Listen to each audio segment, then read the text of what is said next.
स्फुलित बलधामं हेम शैलावदेयं धनुजीवनकथानं ज्ञानिनामगुरुण्यं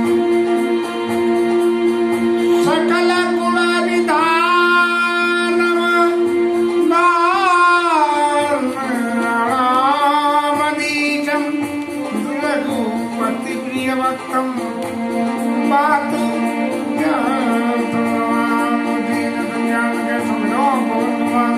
बलबुद्धि विद्या देव मयि हरौ कलेचंद्राय नमः श्री रामचंद्राय नमः श्री सीतारामाय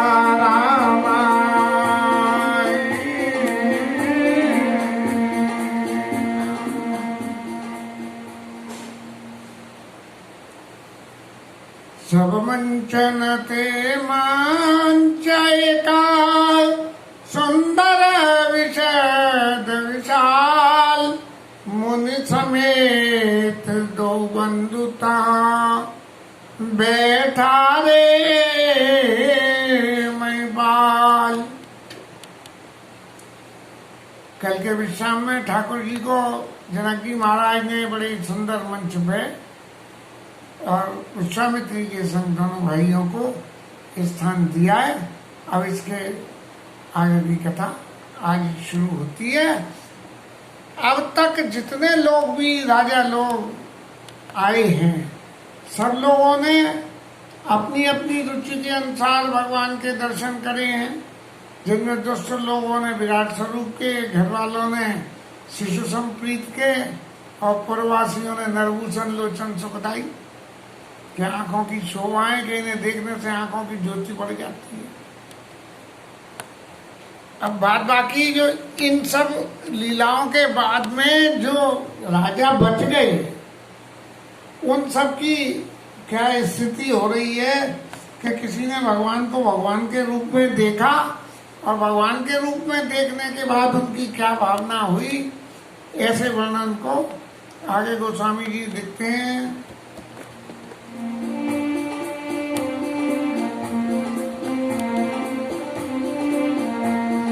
प्रभुई देख सब नपुहारे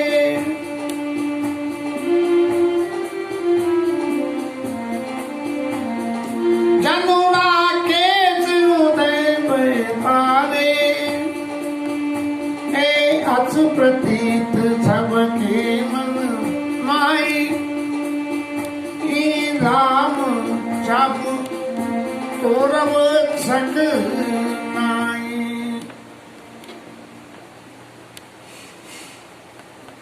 भगवान राम के उस स्वरूप को देख के और सारे राजा जो वहां यज्ञ में सम्मिलित होने आए थे ऐसे हो गए, अपने हृदय में हार गए कि भैया जी इतने सुंदर स्वरूप मूर्ति के आगे हमारे को कौन धस डालेगा। जैसे चंद्रमा के उदय होने से तारों की ज्योति मलिन हो जाती है, ऐसे जो है सब अपने मन में सोचने लगे कि भैया अब तो मट्टी छट गई हमारी तो।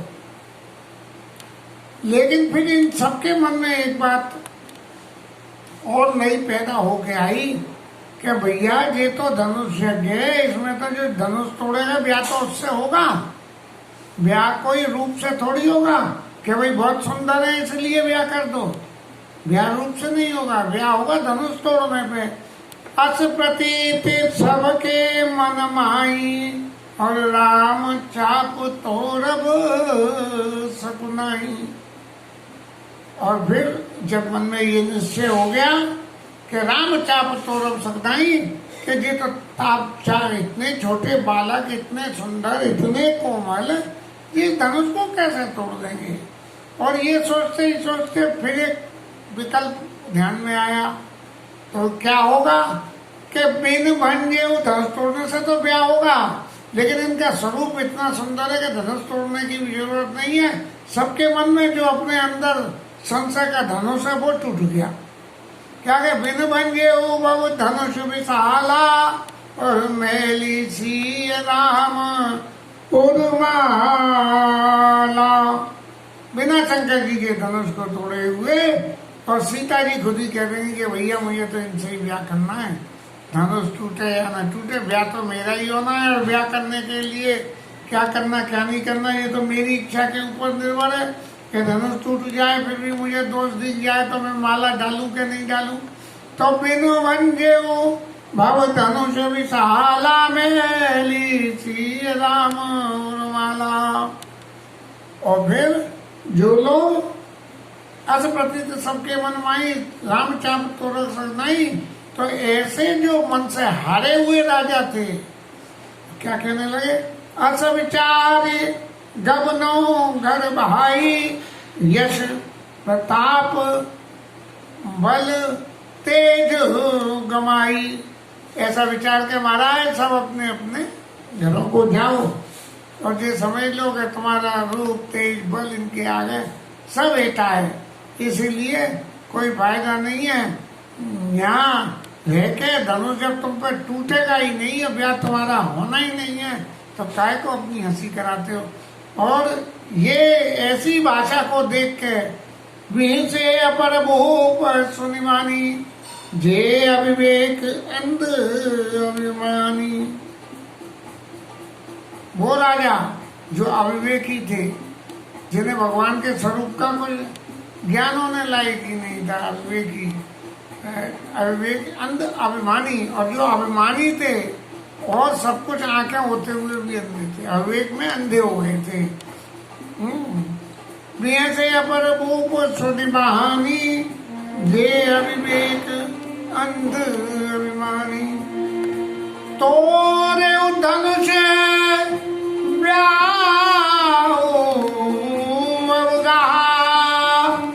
बिनु तोरे को कुंवर। अरे भाई ब्याह तो धनुष टूटने से ही होगा, बिना धनुष तोड़े कैसे ब्याह हो जाएगा। बिना धनुष तोड़े बिन तोड़े को कौन ब्याह, चाहे कोई कितना भी सुंदर हो कुछ भी हो, लेकिन वो थोड़ी भी हो सकता है।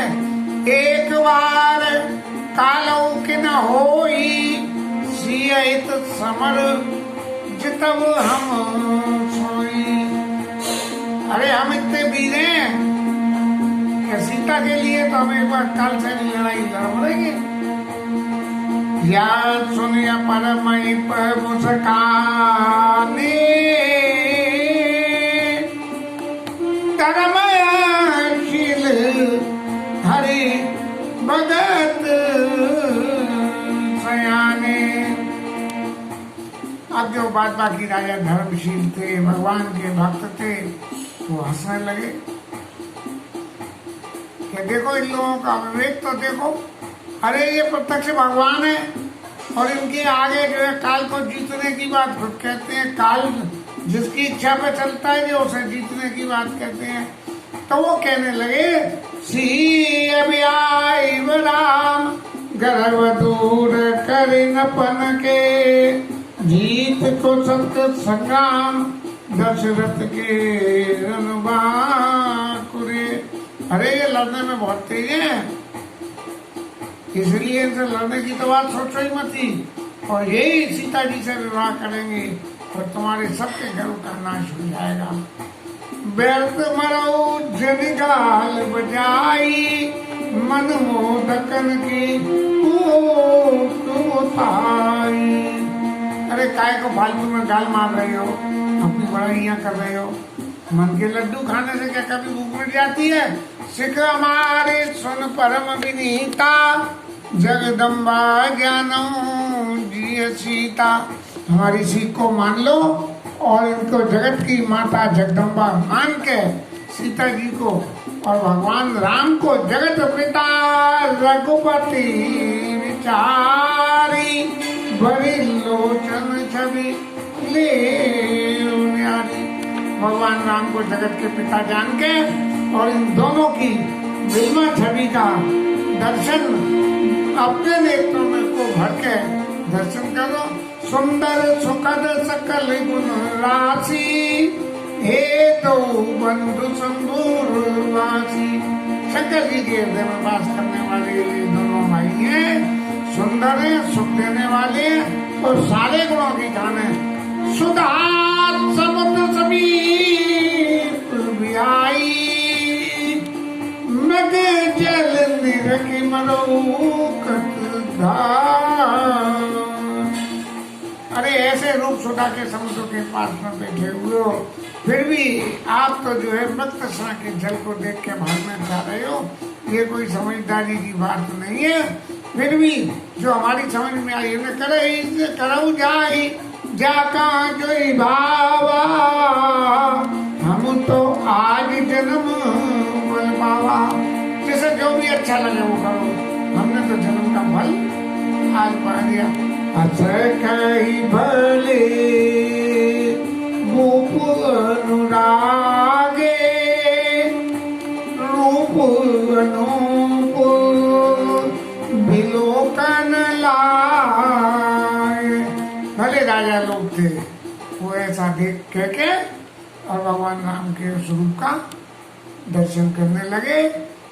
देख सुर नव चढ़े विमाना, वर्षन सुमन वर्षे सुमन करे कल गाना। देवता लोग ऊपर से फूल बरसा रहे हैं और गान कर रहे हैं। क्या गान कर रहे होंगे देवता? नमो संसाय शस्त्र मूर्ति शस्त्र पादाक्ष शिरोर्वावे, शस्त्र नामने पुरुष साक्षते शस्त्र कोटि युधारिणे नमः। नमो ब्रह्मण्य देवाय गौ ब्राह्मणताय च जगत्पिताय कृष्णाय गोविंदाय नमो नमः। ऐसे भगवान की वंदना कर रहे होंगे मेरे अनुमान में, क्योंकि जब तक मंगल सगुन नहीं हो जाए तब तक देवता बनने घोड़ी धोखाने से रहे। तो ऐसी भगवान की स्तुतियां कर रहे होंगे।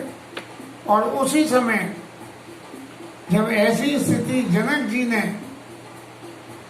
देखी कि ये तो आपस में ही लड़ने मरने में तैयार हो रहे हैं, भले भी हैं और दुष्ट भी हैं, तो क्या करना चाहिए? तो बोले सीता जी को जल्दी से बुला लो, जिससे जल्दी फल्दी सब काम हो जाए। जानी सुअवसरसीयतवा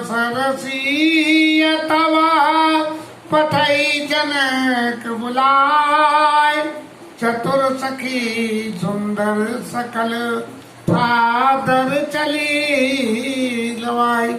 जनक जी ने सीता जी को बुला लिया और उनकी सुंदर सखियां उनको लेते हुए चलती हैं।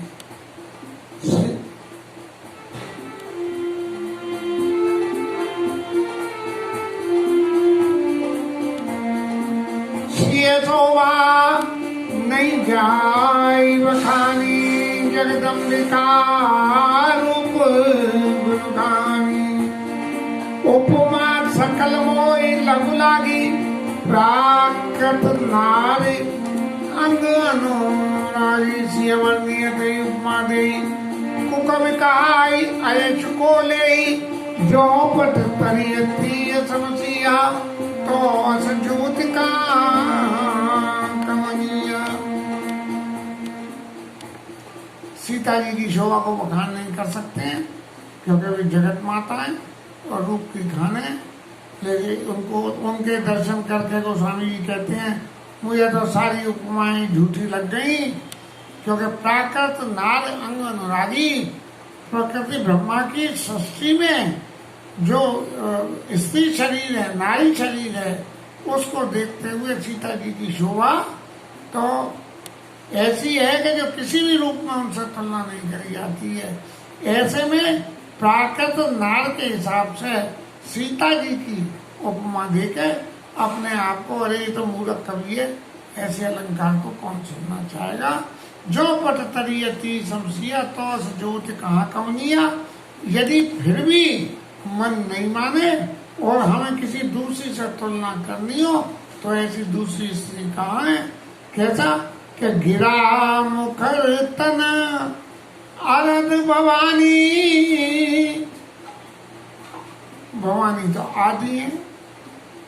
कैसे? आधा शरीर जो है शंकर जी और आदि पार्वती मैया अर्धनारीश्वर। और रति अति दुखित अतनो पति जानी, सुंदर रति भी है, क्योंकि पार्वती जी के लिए लिखा जगदम्बा रूप भवभामा, देख स्वर्ण मन मन कीन प्रणामा। वो भी जगत माता है और ये भी जगत माता है, वो भी गुणों की खान है और ये भी गुणों की खान है।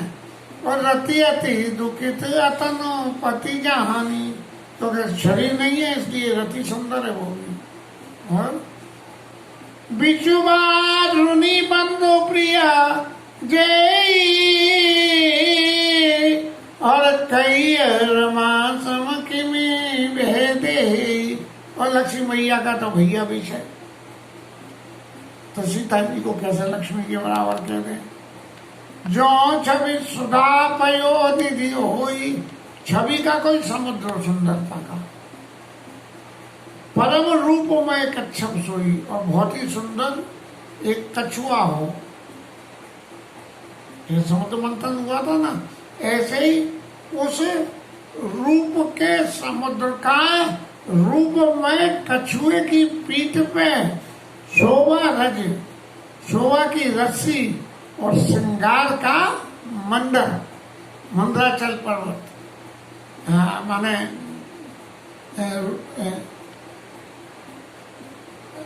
छवि सुधा पयोनिधि हुई, बहुत सुंदर समुद्र, अमृत के समान सुधा स्वरूप, और रूप में कच्छप, रूप उसमें कछुए की तरह हो, और शोभा रस्सी की तरह, और श्रृंगार जो है मंदाचल की तरह।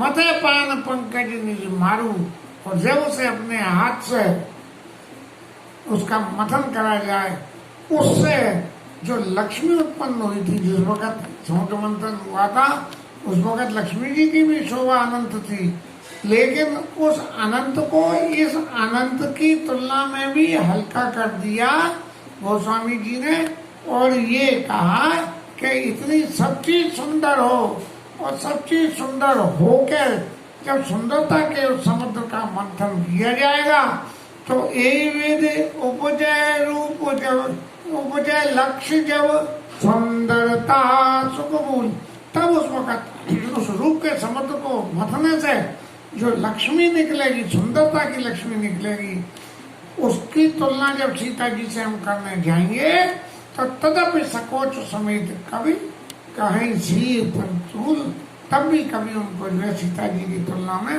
बड़ी मुश्किल से सीता जी की तुलना उस रूपमय लक्ष्मी से कर सकेंगे। ये साहित्य में रचना करते समय ये ठीक है, लिखने वाले की अपनी अपनी भावना होती है, लेकिन फिर भी सारी रचना में अतिशयोक्ति अलंकार का यदि उपयोग नहीं होता है तो पात्रों की श्रेष्ठता सिद्ध नहीं होती है। इसलिए अतिशयोक्ति अलंकार का सब जगह प्रयोग करना पड़ता है। चली संगल सकी सयानी,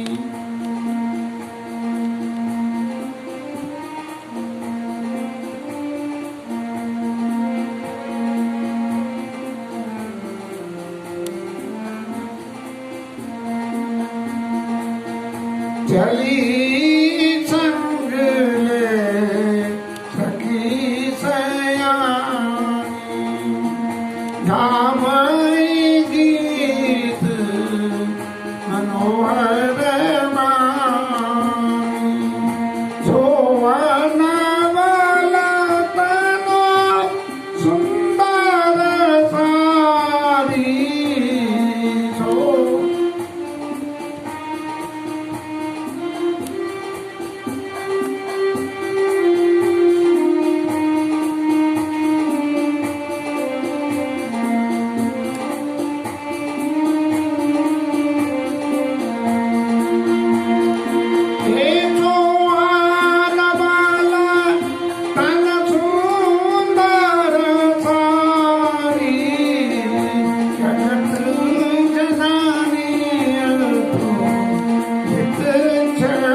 लगे ललकी लोचन आई गुरुजन लाज समाज बड़ा देख श्री सकुचम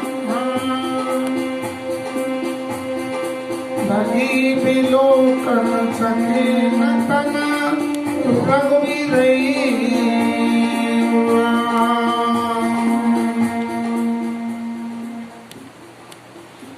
सुंदर सखियां सीता जी को लेकर चल रही हैं, गान टान कर रही हैं और शरीर में बहुत सुंदर साड़ी है और ऐसी अतुलित छवि है कि जिसका वर्णन ही नहीं हो सकता। शरीर पे सखियों ने सजा सजा के आभूषणों को धारण किया है और ऐसे स्वरूप में जब सीता मैया रंगभूमि में धनुष यज्ञशाला में आई हैं तो सारे नर नारी जो थे उनके उस रूप को देख के ऐसे मोहित हो गए कि किसी को कुछ होश भी नहीं रहा कि उनके बराबर में कौन बैठा है।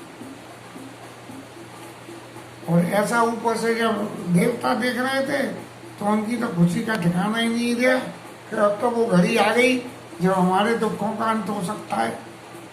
तो इसलिए हर्ष स्वरम दुंदुभी बजाई, पुपू पुपू अपनी फूकियां बजाने लगे और बड़े से प्रसून अप्सरा गाई और फूल बरसाए और अप्सरा लोग वहां से नृत्य करने लगी।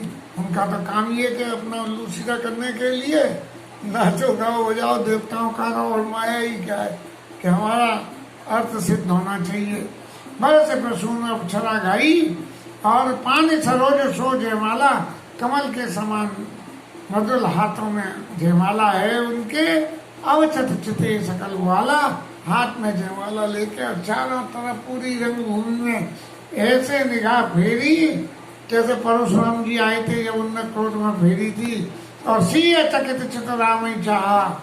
जब उनको ये देख के कि भाई ये राम जी महाराज बैठे कहाँ हैं, भाई वो दो राजकुमार कहाँ बैठे हैं, इनको तो देखो, तब जो है एकदम ऐसे ही चित्त में कि भैया आए कि नहीं आए, कहाँ है कहाँ नहीं है।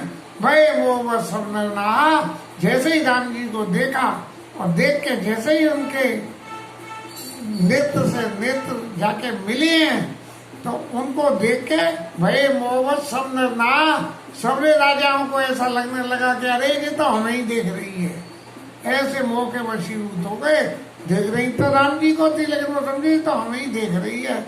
मुनि समीप देखे तो भाई लगे ललक लोचन निधि पाई और मुनि विश्वामित्र जी के पास देख के और ऐसे आंखें जाके जम गई उन पे कि जैसे लोचनों को नेत्रों को कोई बहुत बड़ी संपत्ति मिल गई हो। ऐसे किसी आदमी को अचानक बहुत सारा धन मिल जाए तो बार बार न्यों करके उलट के पलट के देखता है, तो ऐसे अपने नेत्रों को कोई बहुत बड़ी संपत्ति मिल गई हो। सीता जी लक्ष्मण जी और रामचंद्र जी को सुंदर श्यामल गौर शरीरा उनके लिए दर्शन कर रही हैं। लेकिन तभी उन्हें ये याद आया कि मैं इस बड़ी सभा के बीच में बैठी हुई हूँ और ये सब लोग क्या कहेंगे कि इसको मान मर्यादा का भी ख्याल नहीं है। अरे किसी को देखना है तो जरा ऊंची नीची आंखें करके देख लो, ये टकटकी बांध के क्यों देखी जा रही है। लगी विलोकन सके तन रघुवीर आन, और फिर भगवान राम को अपने हृदय में धारण करके और सखियों की तरफ यो देखने लगी। बोले आंखों से देखने में तो दोष पैदा हो गया, अपवाद बन जाएगा, इसलिए सखियों की तरफ देखने लगी। अब जैसी घटना ये हुई है ऐसी फेरों के वक्त भी हुई थी कि उस वक्त तो राम जी के बहुत पास बैठी थी और बैठ के उनके दर्शन करने थे। तो दर्शन करने में दर्शन कैसे करें वो पहली बात तो उन्हें याद थी। अब तो अवधपुर वासी भी बहुत सारे हैं, यहाँ तक विश्वामित्र जी थे और राम लक्ष्मण थे, बाकी सब जनकपुर पियर वाले थे, लेकिन वहाँ तो ससुराल वाले भी बहुत हैं। तब गोस्वामी जी ने पाने मन देखिए थे मूर्त स्वरूप निधान की, हाथ में अंगूठी और अंगूठी में भगवान राम की छवि अपने घूंघट के आगे न्यों रख के और न्यों देखिए पान मन देखिए थे मूर्त स्वरूप निधान की, चालत न भुज बल्ली विलोकन विरह वैवस जानकी। अपनी हाथ को राम जी के मुख के आगे ऐसी छवि बना के डिग्री मिला के बिल्कुल ऐसी और देख रही है कि सीधी सीधी आंखों से तो देखे नहीं और फिर अपनी बाहों को हिलाती भी नहीं है। इस दर्शन का सुख जैसा वहां हुआ है यहाँ सीधे नेत्रों का नेत्रों से सुख हो रहा था। इसीलिए राय समाज के बीच में बड़े बड़े लोग विराजमान थे। उनको देखते हुए सीता मैया ने जो है रामचंद्र जी की छवि को अपने हृदय में धारण कर लिया और धारण करने के बाद में सतियों की तरफ देखने लगी। इसके साथ आज की कथा